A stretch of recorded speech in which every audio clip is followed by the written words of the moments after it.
съм Теджи, ще ви дам два, не знам колко съвети. Как да не сте, а да сте в училище.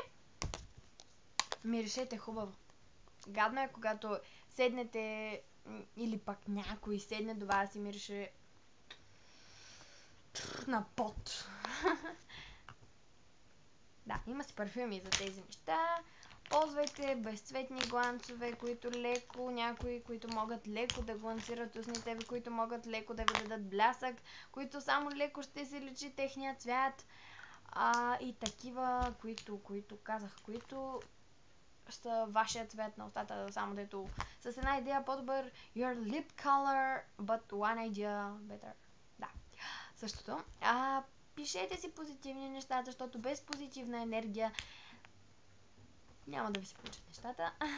И без да вярвате в себе си. Ще имам петица, ще имам тройка, ще имам четвърка. Ами не, ще имаш шестица, ако се надяваш на шестица. Ами не да казваш, ще имам петица, ще имам двойка, ще имам тройка и накрая наистина ще получиш двойка, тройка или петица. Ами, да, това беше, знам, че е доста кратичко, но някой път по-дълго. Добре, чао!